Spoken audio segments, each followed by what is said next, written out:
Great. So we are live on YouTube. So when the clock strikes 7, Chair Cass can begin.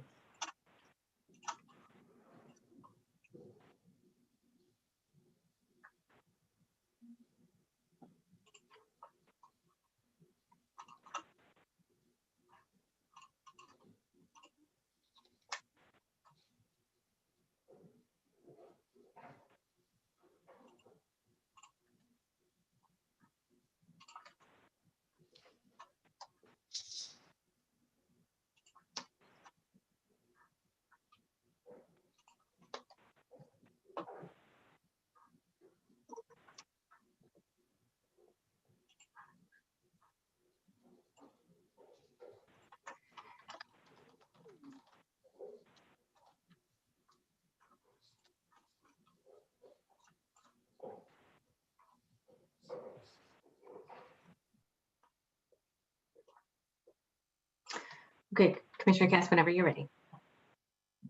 And you are not audible at this moment.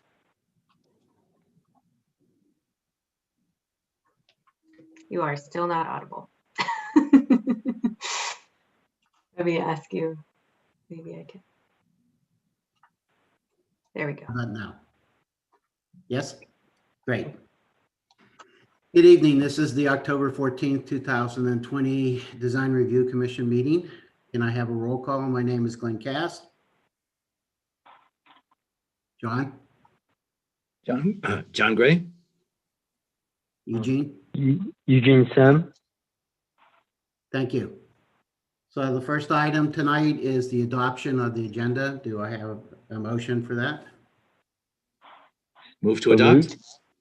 Do I have a Second. Thank you. All in favor? Aye. Glenn Aye. Cass? Aye. John? And Eugene? Thank you. Aye. Next item is public comments. This includes items that are not on this or upcoming agenda and within the purview of this commission. Do we have any raised hands tonight or star, whatever it was, star 9? If you'd like to make a public comment, please raise your hand using the raise your hand function on your screen, or you can press star 9. I don't see any hands raised. Okay, thank you. We're going on now to the consent calendar. We have 2 items on it. They include the draft minutes of meetings for August 13th and September 16th. Do I have a motion to adopt these minutes? So moved. Do I have a second? Eugene. Yes, I will second. Thank you. All in favor, say aye. Glenn Cass, aye. John? Aye. Eugene? Aye. Okay, thank you. Aye. Eugene here. Okay, we have no study sessions. We have no signs tonight. We have 1 continued public hearing. This is item DR 10-20 and GR 05-20, Jacobs, the R10 zoning. Can our project planner do their staff report? Yes, certainly. So I just want to make sure all of our applicants are in. Oh, I'm not a host. Okay. Excuse me while I present. Okay. So is everyone seeing the PDFs on my screen? Yes. Great. Thank you. So good evening, Commission, Design Review Commission. This is tonight before you is DR 10-20, Jacobs. This is the second review of this proposal for a new single-family residence at 741 Glenside Circle.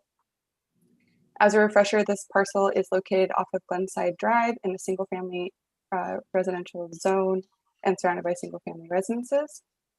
The proposal is to demolish a existing single-family residence and construct a new single-story single-family residence. At the September 16th meeting, the commission reviewed the proposal and provided feedback to the applicant. The commission found the proposed style to be in keeping with the neighborhood context, but the roof height and massing did not comply with the residential design guidelines. The original design included a 5 to 12 roof slope at the building's front and a 6 to 12 roof slope in the rear, which created a steep peak parallel to the Glenside Circle and with a maximum height of 23 feet and 9 inches. In response to staff report prepared for that meeting, the applicant put forward alternative designs with lower roof slopes to lower the overall height and reduce the mass of the building, and added dormers on the street facing facade to break up the massing. The commission recommended the applicant use a 3 to 12 roof slope in the front and reduce the rear roof slope to lower the building height and shorten the profile of the dormers. The applicant, there we go. The applicant revised the roof slope to a 4 to 12 in the front and rear, with a 3 to 12 slope for a porch eave in the front. This revision reduces the overall maximum building height by 2 feet and 9 inches to 21 feet. Staff finds the flatter roof pitch successfully lowers the building height and reduces the apparent building mass. Further, the addition of dormers and the roof slope break for the porch eave are in keeping with the residential design guidelines. At that same meeting, the commission recommended the applicant select a more neutral body color than the proposed off-white, and the applicant has put forward a neutral gray. And this property is not in the hillside overlay district, but the darker color may reduce the mass of the structure when viewed from off-site. The commission also discussed the proposed landscape and requested renderings, sections, a design of the rear yard, and complete water use calculations in accordance with MWELO, which were included in the staff report. The proposed vegetation includes a mix of native species with a low or moderate water usage and are within the maximum allowable water allowance for residential projects. Swan Hill olive trees are planted along the front property line and in conjunction with the 3-foot wooden fence provide visual relief and screening from the street. And staff finds these landscape improvements would screen views of the building to further minimize the appearance of the building's mass. Upon review of the revised design proposal, staff is able to make all of the necessary findings for this project and recommends the commission find the project exempt from SEQA and adopt Design Review Commission Resolution 2020-11, approving the application subject to conditions.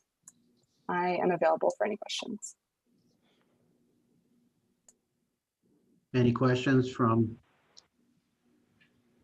the committee? No, none. Okay. We'll move on to presentation by the design team and the owner. Well, Yes. I think, can I speak? Yeah. I think Renata put it very good. We went ahead and lowered it by about 2 foot 9 inches by going with 4 and 12 stick frame at the family room and taking the dormers and stepping them back actually a couple feet to reduce the massing of the dormers themselves. I think it was pretty good as far as reducing the mass. The color actually helped reduce the mass as well. I think that the landscape architect's drawings should convey what was happening there. I don't see that commissioner present here.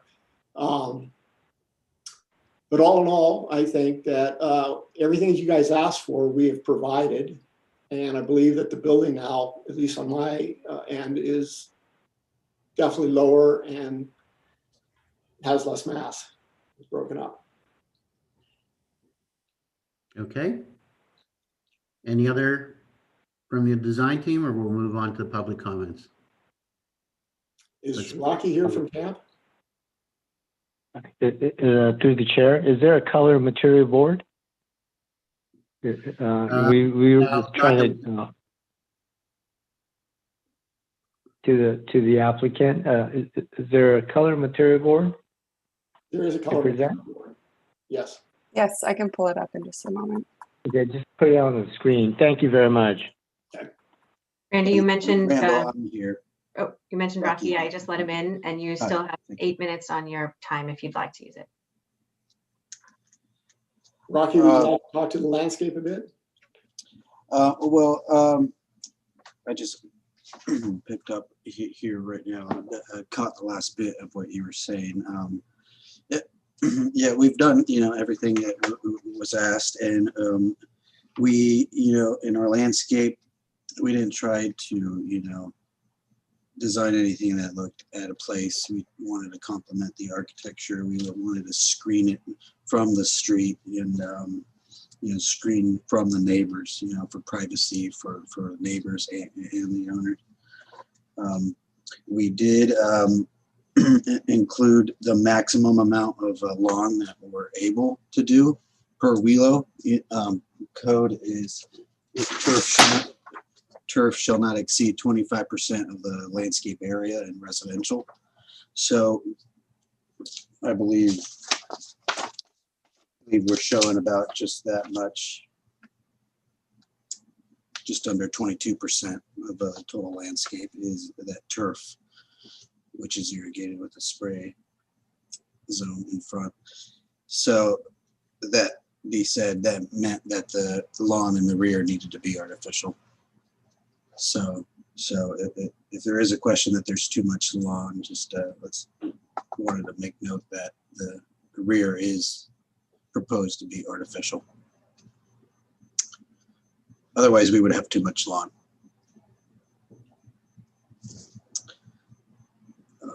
Were there any questions for landscape? Not for me. Would- Eugene? None. Okay. So we ready to move on to community comments, public comments? If there are public comments on this item, please use your raise your hand function or *9. I don't see any hands raised. Okay, so no rebuttal needed. And we'll move on to commissioners' comments. John, you want to start this one? Sure. I'd like to thank the design team and the applicant for responding, I think, quite thoroughly to the comments last time. I'm very comfortable with, it was a good project last time. I think it's a better project now and did respond to our specific comments. So I have nothing else to say, but thank you. And I hope it goes forward. Okay, Eugene? Yeah, I echo what John just mentioned. I want to thank the applicant for answering all the requests that we had made at the previous meeting, and it looks like a much better project moving forward, and looking forward to seeing this built. Thank you. Okay, and my comments match the other two commissioners. I appreciate when people listen to our comments and come back with what we asked for, and I think you did exactly that. I like the sections that you did. It makes it very clean and plain, and it shows a good perspective of the neighboring houses and the relationship of the heights of all of them. So are we almost ready to approve this, except we still haven't seen the color board, have we? Yeah. No, but Renata put it on the screen a minute ago. Oh, did she? I apologize. I somehow missed it. I can bring them back up if needed. Can you bring it up just so that we confirm? Thank Yeah. you. Just a moment. Right. Of course, my computer is being slow now. There we go.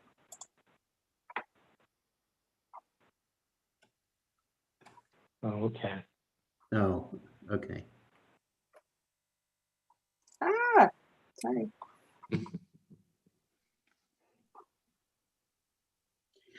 Okay, do I have a motion to approve the staff's resolution? So moved. And I will second. All in favor, say aye. Glenn Cass, aye. Aye. Eugene? And John, aye. Okay, thank you very much. Don't do anything for 14 days. Thank you. Thank you. Okay. Okay, moving on to the next item. And this is a new item. Well, not exactly new, but this is, hold on a second. This is new public hearing TR 9540 and DR 07-20 for 950, and I don't know how to pronounce that, Hoff off. I don't know. But this is for our new residential development in a existing commercial area. So Nancy, you want to start with the presentation?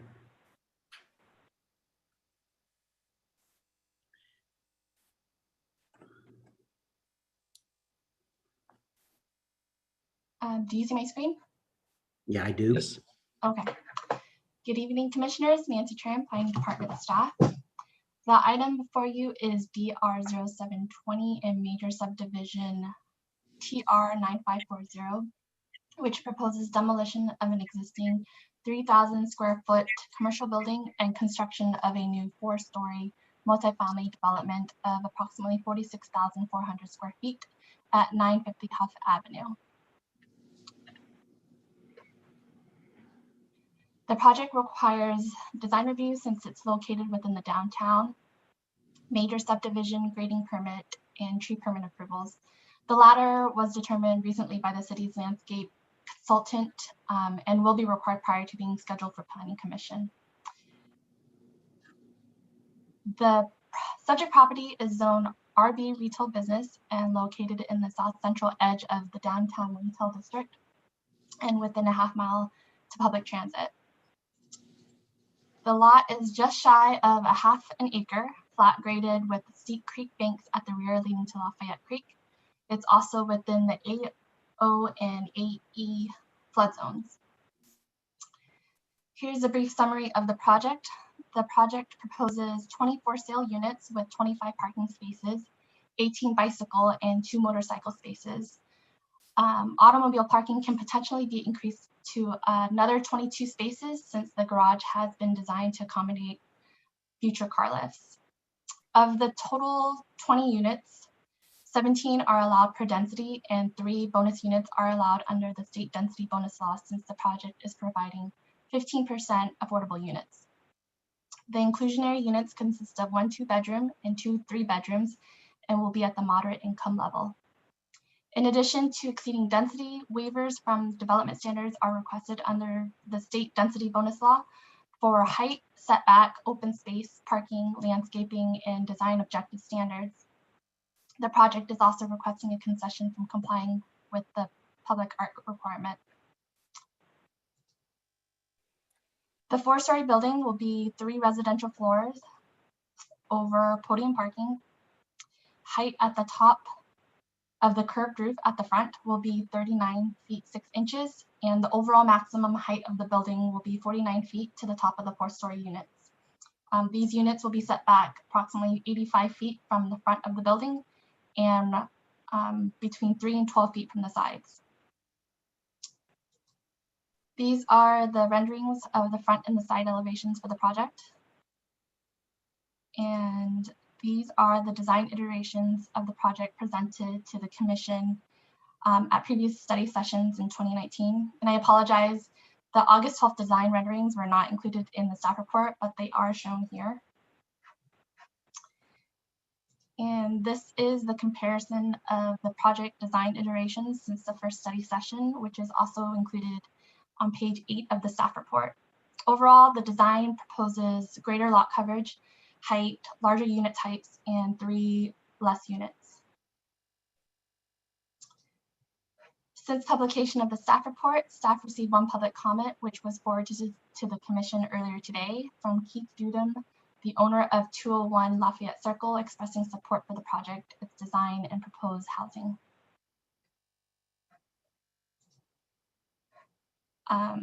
Based on the review of the project against the downtown specific plan, its objectives, design standards, downtown design guidelines, and downtown creeks plan, staff recommends these following modifications: reducing the top floor ceiling height, deck roof, elevator overrun, and stair penthouse to minimize the visibility from the street, setting the rooftop balcony railings in from the wall edges to minimize noise and privacy impacts, modifying the ground floor volume and proportioning upper floor facade elements to enhance a sense of residential scale, improving screening of the parking and garbage, incorporating a shared passageway with the adjacent building, providing a connecting pathway to the rear outdoor use space and creek, and additional landscaping, including native riparian species along the creek where possible.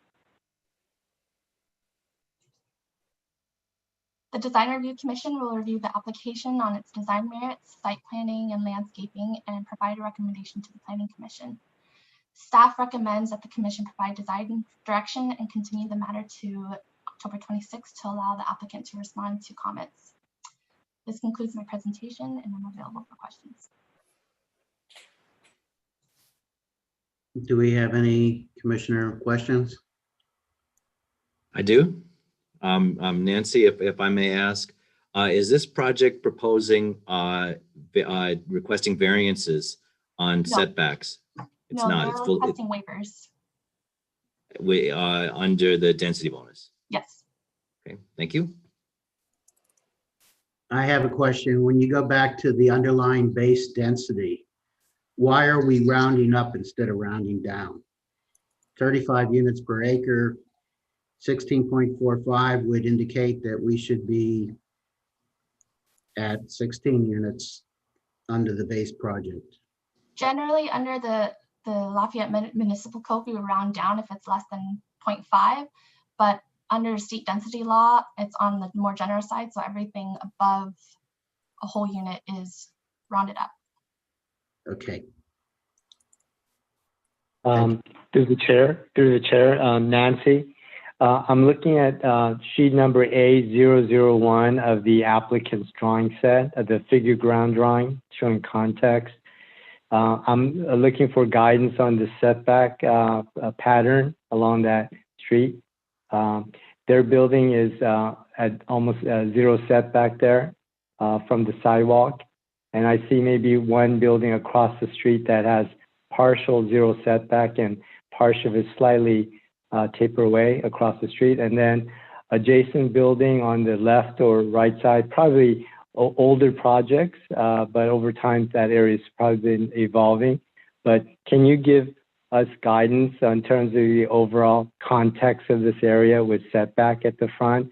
Whether our building setback in this project is a pattern that is familiar on that street from a fitting and context type of perspective.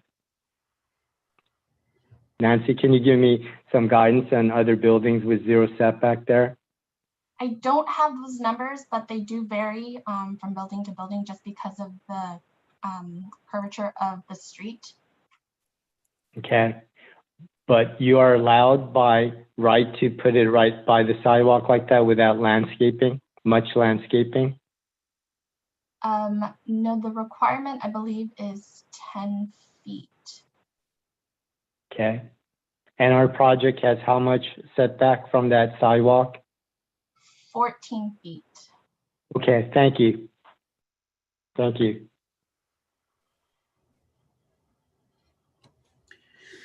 Okay, should we move on to the applicant?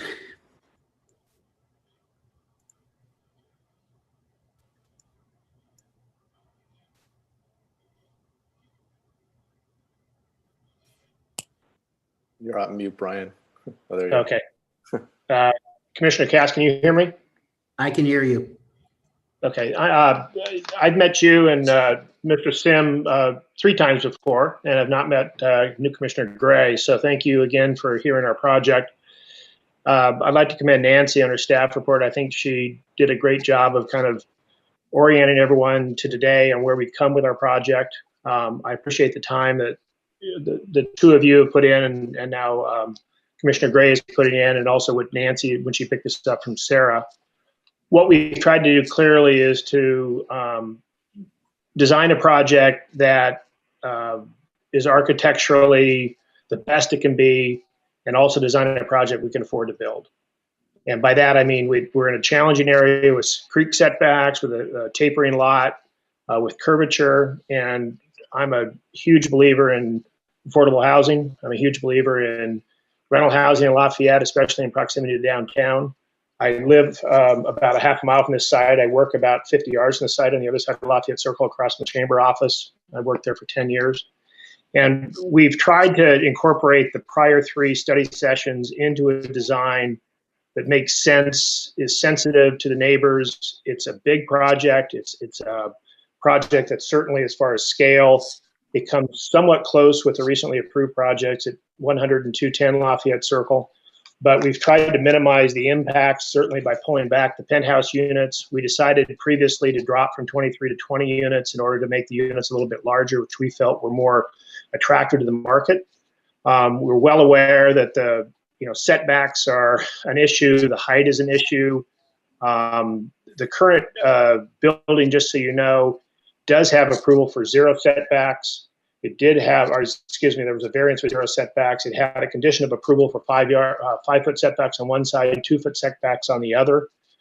But in working for almost 2.5 years in this project, we hope that the Design Review Commission appreciates where we've come with this. I have both Paul Farrow and Colin Holland-Taub from Forum 4 on the line. They can address more specifics about different massing, articulation, differentiating colors, differentiating textures. And we look forward to your feedback tonight. We have looked over Nancy's comments. We feel like we can address the vast majority, if not all of them, in a resubmittal fairly quickly. And any other additional comments you might give us tonight, we hope to be able to incorporate and get back to you in front of you within a couple of weeks. So thank you for the time you put in for the city, and we look forward to your feedback. If you have specific questions about me or specific questions of my architects, please fire away.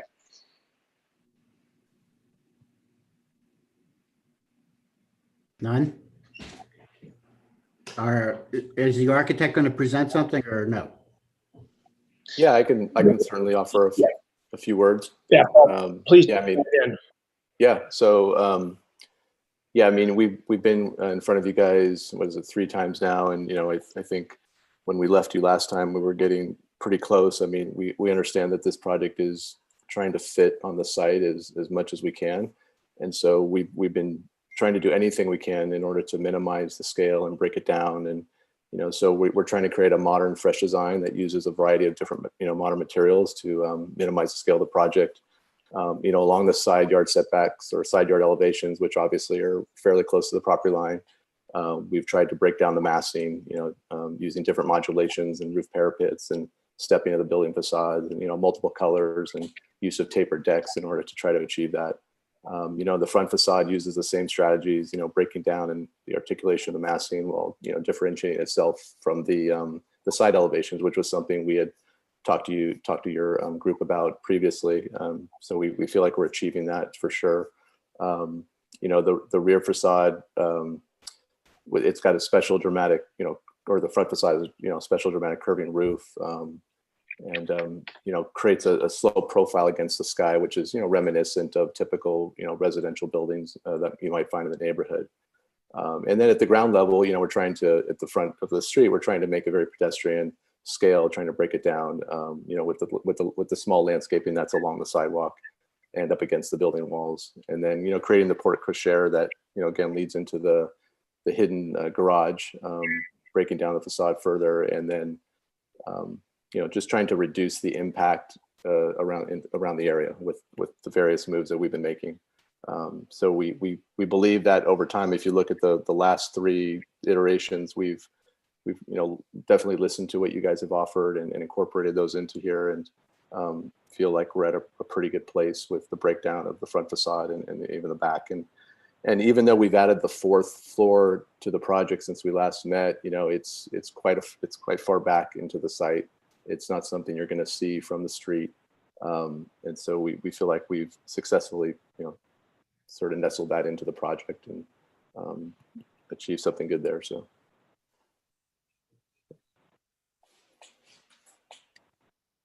Okay, do we have any comments from the public? If you'd like to make a public comment on this item, please raise your hand using the raise your hand function at the bottom of your screen.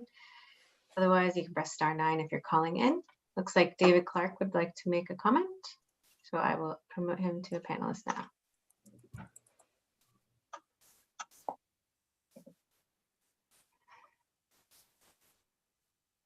Hi, David, you're in the meeting. If you want to go ahead and unmute, you have 3 minutes. Okay, thank you. I'm sorry about this lighting. I'm moving around the house and it's about the best I can do. But my name is David Clark. I'm a member of the Creeks Committee. I'm speaking on my behalf. We haven't met as a Creeks Committee, which is one of the points we'd like to make. The Creeks Committee would like to be able to review this project at some level. I know there's a memo in the package from Matt Luttrop to Nancy about referring this to the Creeks Committee in some form, and that hasn't happened yet. But we'd like to see, in very general terms, the back of that project be as open to the public as possible. And there are a number of things right now that make that a problem. The deck that I see in the plans encroaches in the creek setback, and I'm not quite sure, well, how that's going to play out. But that parcel is the last. It's the last parcel in that direction in the Downtown Creeks plan, and because of that, we'd like to see that be as public as possible. And the adjacent parcel already indicates there's some public access to the back of that. So there was also language, and this is all just off the top because I just read this today, but there's language in some aspect of the plan that I read that has to do with egress from the back of the building and having to build a 10-foot wall as it stands now because the owner of the property, the adjacent property, is not interested in common egress. Well, if we're able to approach the property owner next door with respect to common egress, that might give us some public access at some point in the future to the rear of both properties, which is what the Downtown Creeks plan would envision. I know in Nancy's presentation, the last item on the PowerPoint was referred to a connecting pathway. And I'm not sure if that was intended to be a public pathway or a private pathway, but there's a connecting pathway. So the pathway is going to exist. We'd really like to see some way of trying to make that public either now or in the future. Those are some of the things. I think that about covers it, but those are some of the things that we were concerned about, and we'd like to address more fully at some point in the future. Thanks. Any other public comments? I do not see any other hands raised. Okay, does the architect or applicant want to make a comment regarding the Creeks person, David Clark's comments? Any rebuttals or anything? Sure. Yeah, no, happy to. Thank you, Commissioner Cass or Chair Cass. As Mr. Clark stated, we have tried to work with Mr. and Mrs. Moore, who own the adjacent property, because we have no interest in putting a 10-foot block wall along the property line, which is required by fire egress. But they do not seem willing to have a shared path. I know this was the same issue between 100 and 210 Lafayette Circle. As far as public access of that path, I'd be open to it. I've lived in Lafayette for 38 years and certainly appreciate the creeks and the environment. I mean, obviously there's hurdles as far as, indemnities against injury, there's maintenance issues. If there was a creative way to address it, I'm not sure. There was something in the staff report, Mr. Clark's comments too, about the public accessibility to Mr. and Mrs. Moore's property in the back. I'm not aware that there's any access publicly to their open area in the back. I'd be willing to consider a covenant that if there was to be access along the creek and have a terminus at my property, that we could have some sort of a bulb or something at the end if the connection would to be along the creek and they were able to acquire access to the Witten properties that are more north through the Moore properties immediately adjacent to me. As long as we could address those liability and maintenance issues. I don't want to, because I'm going to be selling these as condominiums, I don't want to obligate the homeowners association to necessarily having that liability for a directly adjacent path. But I'd like to try and work out something with the Creeks Committee the best I can if there's a solution that we can come up with collaboratively. Great, thanks. Through the chair.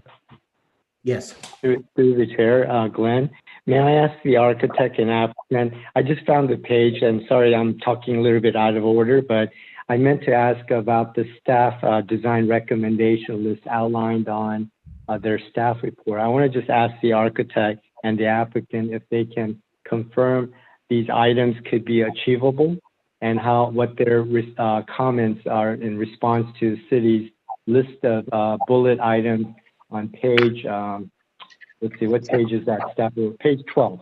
Page 12 of 13 staff report. So through the chair to Mr. Griggs or to the architect, can we go through these items? Because I do support the staff report here. And the first one was about bulk at the 4th floor. I'm just going through the staff list. Just confirm whether you can help achieve these goals that the staff is recommending, or if there's problem, let us know now, or other things to respond back. I'd like to know, as one of the commissioners, how you respond to these lists. Sure. No, we can go through them. Yep. Paul and Cullen and I got together yesterday. Paul, I don't have them in front of me. I made a list of them, I believe. Do you want to lead or do you want me to lead? You have to unmute Paul, him. you're on mute. And I can share my screen if you want to see it within the Yeah. model. Yeah, the first one talks about bulk at the 4th floor roof deck can be further reduced to minimize its visibility from the street and then it points out a few items. Just a comment just about that, about the visibility from the street. I mean, if you were walking or driving along the street, I think it'd be virtually impossible to see back there to see the 4th floor units. I mean, if you stood at a particular spot, down the street that runs perpendicular to ours and you happen to look up at a certain spot, yeah, you might catch a glimpse of it. But anyway, that just to make that comment. But on the 4 items here, reducing the floor to ceiling height of the 4th floor unit to 12 feet. So we have a pop-up, I don't know if you recall, maybe we could bring up I'm bringing up the model right now. or you can just share the package, but we have, yeah, I think you guys are referring to that section through there. There's 2 sections. We have a 10-foot ceiling height at the main part, and then it pops up over the living rooms and provides clear story, higher windows just at the center of the units. And so you guys were asking if we could potentially bring that down to 12 feet. We're only off by, like a foot. So, we could certainly look at, we're talking inches here. I'm not sure how much impact it would make from any particular vantage point, when you're talking 12 inches here and there. So, but it's definitely But it's something not, I think. we certainly can look at it, and I don't see any reason we can't either get all the way to 12 inches or 12 feet or very close to 2.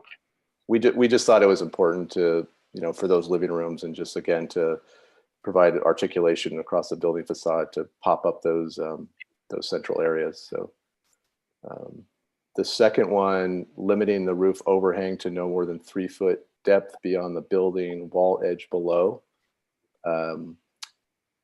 So, we have an overhang that runs along the building edge, and they're asking us to bring it down to 3 feet. We're at generally 5 feet on the south and 4 feet on the north. We feel like there's a couple things going on. I mean, there's obviously on the south side, we want to make sure we're properly shading the interior of the space, and also over the balconies, we want to provide nice adequate shade for the balcony use. So we're feeling like what we've done is what we would suggest, but we could certainly look at, again, bringing in slightly here and there, if that would help.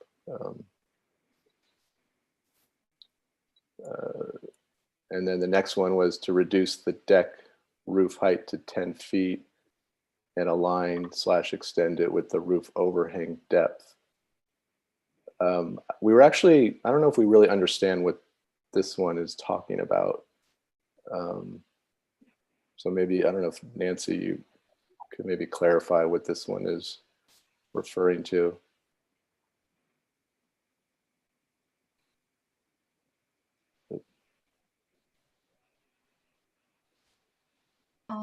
Can you zoom out?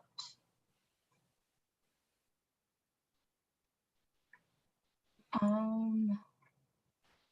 hard to see, actually.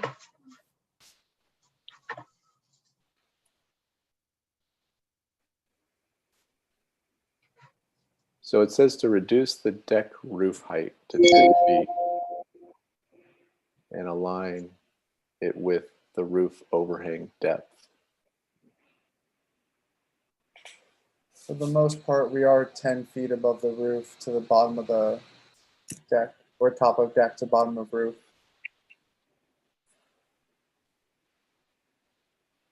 So I was recommending a maximum height for the roof deck, roof over the deck to be 10 feet, and then the roof itself not to be overly large at that floor. Oh, you mean to bring, so we're showing a 10 foot to the ceiling. You're saying 10 foot to the top of the roof. Yes. So again, you know, we're talking a foot or so of adjustment. You know, we're only just trying to achieve the best type of space that we could provide for the you know, for the people using the building. So, but Brian, I don't know what your thoughts are and dropping that. Yeah, no, I think we pulled the floors, you know, down on the second and third level to 9.6, I think, just to try and take, you know, be sensitive to the overall mass. You know, we can take a look at it, or what is it, 9.4 clear? Yeah, it's certainly not 10 feet, because I know some of the other projects have been working their way through town have been a little bit bigger, and we're trying to design something that fits. And the penthouse units really do warrant a little bit higher, especially with the setbacks. They're not up against the street, or not, you know, they're set back from the adjacent properties. But, you know, we can get more clarity on that. You know, if we go 10 foot clear in the normal one and 12 foot at the other, maybe that's a good compromise. Keep running through these, Paul. Yeah, the next one talks about designing the elevator overrun and stair penthouse with the smallest overall dimensions necessary. I mean, we are definitely going to do that, and you know, the elevator will obviously require whatever overrun space it needs, but our intent is to, you know, keep that thing as low as possible. A slope. Yeah, we'll do whatever code requires. I mean, we're not gonna. We'll do the absolute minimum the code requires. Yeah. Because it does kind of pop up closer to the street, and it's not. We just have no choice about where it is. Yeah. The next one was talking about setting. Oh, go ahead. We did talk about, remember, the color on it, maybe changing that to try and mute it a little bit. Yeah, we were making it a slightly darker color so it doesn't stand out so much. Yeah. And then setting the rooftop balcony railings in 3 feet from the building edge to minimize noise and privacy impacts. I think generally we're actually not too far off from that. We were looking at it, and you know, we're at, if I remember, we're about 1'6". You know, that condition we're at 2 feet plus, but at the sort of this condition here, we're probably at a 1'8" or so. So, you know, if we needed to bring it in another 1'4" to be 3 feet from the edge, I mean, that's, I think we're okay with that. That doesn't affect we too can much. do that. Yeah, and we can definitely. Yeah, we could do it on the both sides for sure. In fact, the other side, we could even bring it in actually further, because we have planters, rock beds along there. So it's not like people are going to be up against that parapet edge. We can actually push it back even further to help there. And then building design can be further improved by utilizing hierarchy of scales by modifying the ground floor volume to anchor the building and allowing for a more pronounced and clearly identifiable front entrance. Yeah, about the question about grounding the floor volume to anchor the building, we kind of feel like it is there, and you know, it's a concrete structure around the edges, and you know, about the entry to the front door, you know, the front door is off to the right. I think some of this might be a result of the rendering. You know, we've got a really dark glass shown in that rendering there, when, you know, in truth it would be clear, and, you know, lights would be on and you would see that that's the front door, though. But we could certainly look at how do we play up that canopy maybe a bit more, so it has a little bit of bolder statement and really draws attention to the entry more. We've got the large Atlas letters, so. Yeah, we also talked, if if it was of interest to the Design Review Commission, is changing those colors a little bit too, right, Paul? Right. Yeah. I mean, we certainly like that canopy, which is actually sticking out quite far. You know, we could play with the colors. I think that would help it, since it's not sort of disappearing behind the dark walls beyond. So I think we can make some, you know, with some tricks, we can make that thing stand out more, and maybe increase the dimensions of that canopy a bit so it stands out. And make it stand out more than the glass to the left, which is currently shown as almost frosted. It's not. That's our mail room. Yeah, it's just kind of the reflections that you're seeing in the rendering. Yeah. Proportion upper floor facade elements and transparency to enhance a sense of residential scale. Consider an opaque garage gate door to screen parking and garage. Yeah, Brian, I can't remember. I mean, I don't think we probably don't have. No, we're fine with that. Yeah, we're fine with it. Yep, that's not an issue at all. Yeah, I mean, the garage door is actually set back quite a bit. It's yeah, I actually like that comment because it kind of delineates a secure visual security. I think it works well. And then incorporate a shared passageway between buildings. Well, we talked about that, and we advocate that, at least working with the neighbor, but it hasn't been fruitful so far. Yeah, we actually did a sketch and did everything else with him, and he just doesn't seem to have interest, and we certainly don't, you know, we can't strong arm anyone, but if there's any ideas you have, you know, we'd love it. And then provide additional landscaping, including native riparian species along the creek where possible. You know, we're a little concerned because the arborist report talked about the stability and the steepness of that creek. And by replanting it, you know, we'd certainly be open to figuring out if there's something we can do, because there is a lot of ivy and non-native species in there. But we feel, as does Nelda, the tree person, she's kind of saying, hey, you know, I'm not sure you want to replant it because those are pretty deeply rooted. And it's really not that visual right now. Now, if we end up having some sort of a common creek access, you know, parallel to the creek, you know, that may be a different issue. Yeah, and then the last one is about providing a connecting pathway to the rear outdoor use space and creek, which we just talked about a few minutes ago with David. Yep. Yeah. Okay. Well, thank you. Okay, so I guess we're ready for commissioner comments. Who wants to go first? Eugene? Yeah, I could do this. Thank you, Chair. First of all, thank you to the applicant and the architect for their efforts. I know this is additional meeting we've met, and every time I think we've had this discussion, we've had a very good communication back and forth.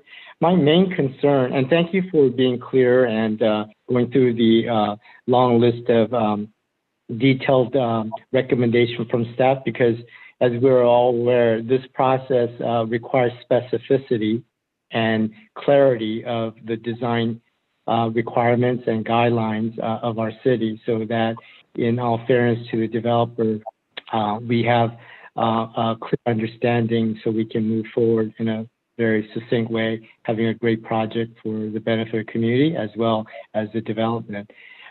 My main concern, I know we've already made a lot of comments about all these other things, and I know the applicant has been trying and the staff has been very detailed, and really appreciate that. My main concern is the main street. It has been since I've looked at it, and maybe I need to be more articulate today about the front area. I think all the features that the architect talked about, where you're going to further break down the mass of the base into entry with a different color or material change, maybe the glazing that allows an opportunity for more transparency, not just phenomenal transparency, but literal transparency, meaning that you might be able to look in into the building. And so because right now, my biggest challenge right now is the building is right at near this sidewalk. And when I look at contextually with the buildings on the left side as well as right side, knowing that they were developed at different time and understand that this is a new epoch and the building has a development challenge to fit units, but that's not my emphasis here. My emphasis is about the public view and the way it presents on the sidewalk. And so the challenge is that I see that there's been some massing moves and articulation on the facade. And I know you've been working hard and you've been trying best to make that fit. But I feel still the corner, as you look at your property and the building being presented, you look at it from a perspective angle as you walk on Huff Street, across the street, and look and gaze toward your new proposed development, which juts out toward the sidewalk or the street, right? It's a very assertive building. And I do appreciate assertive buildings and presentations, but on the other hand, I'm looking at those relationships with the adjacent properties, particularly when I look at that one on the north side and that the building is well set back, but knowing future development potentially, what if they also presented a zero lot development in the future? And what if on the right side, it presented another zero lot development? And that's the larger underpinning concern of mine. Of course, you can't control that development. Our focus today is only your property, but I do think that context is important. And I'm not saying that you have to do the same, but are there any ways in which you could articulate your building relative to the adjacent figure ground massing of the buildings, right? So there's a lot of landscape or open space currently presented, that is. We don't know the future development potential there, but that building being so set back in for how many more years that will be, and maybe forever, who knows? But your building on that corner, when I say corner, I mean maybe north, is it the northwest corner, and then the southwest corner? Those are the two corners of your building that presents a challenge for me as I'm looking at it. I know you're trying to do a very good development, and Mr. Griggs is a longtime resident, but I'm looking at that area. So I know the commissioners right now are making some suggestions for what more we see. So my observations are that I would like to request the developer and the architect present something more that works at corners, those two corners again, as it's presented on Hoff Street. Maybe the window pattern, it actually comes to the corner, maybe. I don't know. I'm not saying I'm the designer here. You have a fantastic architect, and I'm just here as a commissioner, but that would be the area that I'd be most concerned about. So again, front elevation, I would like to see articulation about it, not just horizontal a base about it. And now I think through our conversation tonight that you're going to achieve some more articulation through the staff recommendation of opaque garage door, the front entry being more articulated. Maybe there might be some lighting fixtures that further accentuate the entry areas, and maybe other things about glass choices that allow you to look into the space, maybe if it's not a private domain, so that the walls are not so overbearing at the base, and reflective glasses that just shine, mirror image to the folks walking by. That might be something akin to more of a urban development stuff. And then above it, I think the staff is talking about inches, but obviously, those are inches, but we're trying to be very specific. So if the staff recommendations could be taken more sincerely, and which you seem like you are doing, Mr. Griggs, and I do appreciate that, and see if you could work the front elevation, wrapping the corner, not just the front facade. I'm talking wrapping the corner to match up to paralleling the building on the north side. That part of it where it's highly exposed, that's where my concern is. And then the other corner on the, the south side, again, on the front side. So thank you, Chair, for allowing me to talk this long, but those are the main concerns of mine. And others, I think the staff has already done a good job to review and recommend for us. Thank you. Okay, John, can I have your comments? Yeah, yeah. Thank you. So as Mr. Griggs pointed out, I'm a new face here. I don't want to take a different path than has been discussed in the past, but I do have some impressions that are somewhat consistent with Eugene's comments. The street presence of this building, it appears that there is a short cantilever at the second floor that goes along the entire front edge and then around both corners. And then there's a dark color that tends to recede at the ground floor. And I think both of those together kind of, to me, give a compressive feeling at the pedestrian zone in front of the building. You know, when I think of the experience walking next to this building, it kind of looms over you. And that's a quality that I'm uncomfortable with. I would say on the positive side, looking at the design iterations going back, I think that as a composition, I think it's a very handsome building. I think that the move to have at the street facade, to have levels 2 and 3 kind of float above you is interesting formally, but I question it as how in the way it interacts, it contributes to the pedestrian experience. So if there is some way to reduce the sense of being under your building, to warm up the experience of being next to it on that public sidewalk, that's what I would hope to see. Regarding the 4th floor height, you know, inches, it's hard to say. I appreciate the way the 4th floor is set back from the street substantially and set back from the side somewhat. You know, the line that we would all perceive is, of course, the roof edge. And if the roof edge could be lower, or it could be a little further set back, you know, in some way that balances things, you know, I'm not sure the roof has to be continuous from interior to exterior. I'm not sure the way your fenestration works, whether that's something you're considering as part of the experience of being in those top floor units. But I mean, that's the line that we would like to see somehow a little further in visually, however it works with your design. But I think that in general, the 4th floor is reasonably far back, especially from the front.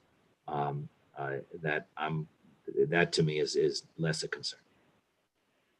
So those would be my comments. Okay, my comments.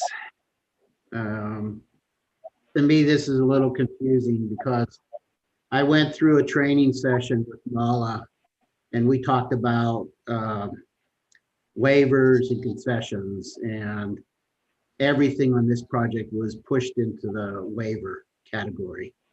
And if you look at the waivers, there's actually more waivers than what first appears, because there's waivers on setbacks on the north, the east, and the south. You know, so there's 3 real concessions or waivers that are in there. My concern is that, well, first of all, my major concern is the setback to the creek. We have a long history in this city of not accepting any structures in the creek setback. And the deck would be considered a structure, my interpretation.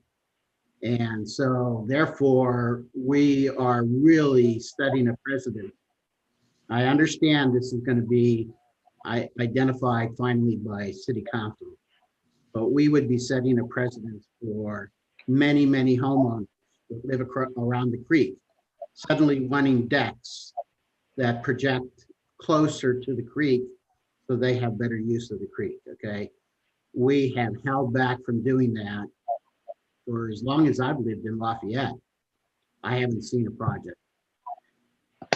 That's my main concern, is that we have a big mass of the structure back there. If we shrunk the mass and pulled it forward some, we would not be compromising as much. The other thing is I was uncomfortable in the study sessions about the setbacks on the side.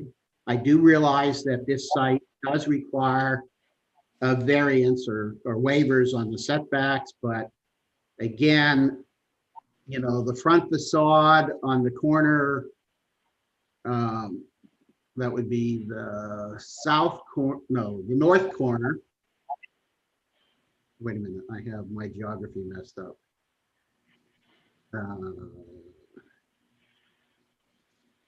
The south corner is probably not as critical that the setback is short, because right now there's a driveway entry to the adjoining property. And if they redevelop that property, they will need a driveway entry into the property for the relocation anyhow. So it just sort of fixes where their driveway is going to be. On the other side, what I've said before is that, I guess that's 110 Lafayette, or I'm not sure what it is, but that property, they're actually set back pretty far, about 8 feet at this point in time. And if they went to the same, as little as 3 foot 3 inches, we would have neighbors in these condominiums complaining to each other that they're looking into each other's windows. And so I really would like to see everything peeled back to at least 5 feet. Whether you have to reconfigure those corner unit or that back unit some, or whatever, I think it needs to, that particularly in that back corner, needs to be pulled back some.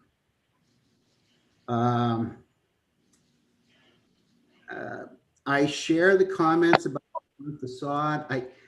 I don't mind the Core 10 planners. I actually, when I look at the rendering, it looks to me that they're too short, and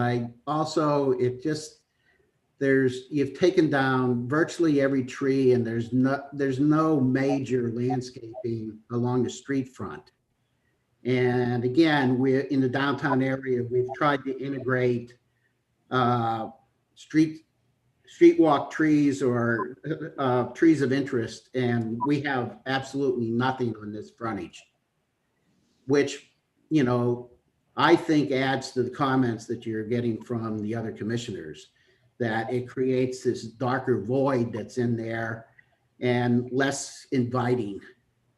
And so I'm not sure what the solution is in regards to the Core 10 planners, but I'm just making a comment that they look sort of short, and maybe it's just that I just don't have any street trees. I don't have any vegetation along the frontage. As far as comments that were in the report by the arborist and by the staff regarding the creek, I really think the Creeks Committee needs to give us their comments, because they have direct experience on pulling out the ivy. They've worked on several projects, including one near First Street where they just pulled out the stuff this summer. So they know how fast they can revegetate with native species and how deeply the roots are entrenched and what will happen. They've taken out a lot of non-native species. I think they really need to have a report issued to us so that will help, especially City Council, when they look at that final approval about the creek, because that's part of the creek plan that the City Council has adopted that includes this site. The color choices I like. I mean, I do like the color choices. I was caught off guard by the 4th floor, because our last study session, we were down to only 3 floors. I agree that it doesn't have a lot of visibility sitting as far back as it does. However, when I look at the architectural, let's see, what plan is it?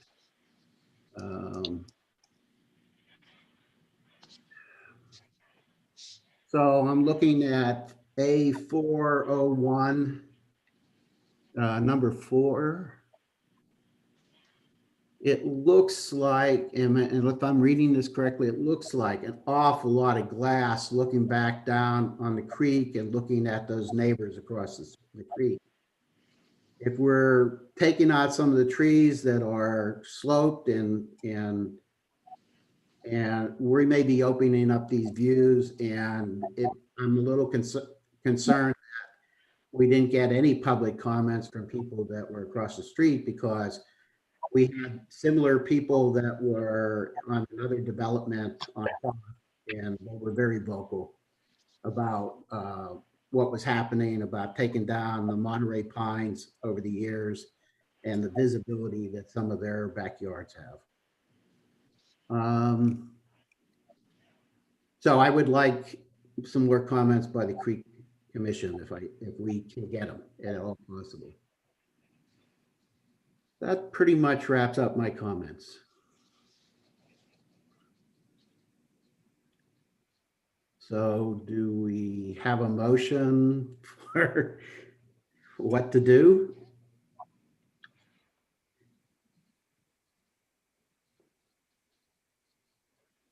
Okay. I think we just want to continue. Is the applicant ready to continue at a date certain? Yeah, no, I mean, certainly your input's been great. I think there may be some issues that were raised by you 3 commissioners that we can address. I think as far as some of the comments about removing every tree, we're not removing any trees. We're not removing any along the creek.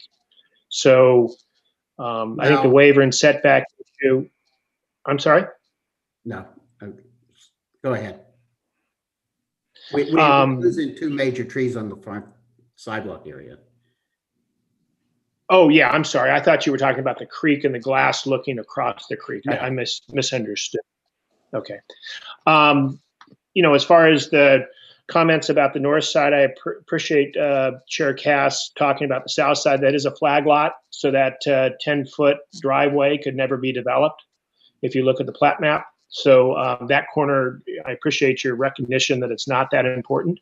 I think the north side, one thing I do want to encourage you to look at, and we'll highlight it in our next submission, is between that property line directly between the property to the north, the sidewalk does cant in at a 45-degree angle. So there's actually approximately a 5-foot angle towards our property. So that is not a continuous curvature of the curb. And so it does appear as though, because our property line is set back farther, that there's an additional 5 feet of setback that's automatically, because we have parking in front of our property, whereas the adjacent property does not have it. So that is one thing that, obviously effectively minimizes our setback, but functionally, aesthetically, I think does have an impact, because the sidewalk does cant in that angle. But, we will look at, those angles. I think the window patterning is a good one. I think the colorture is a good one.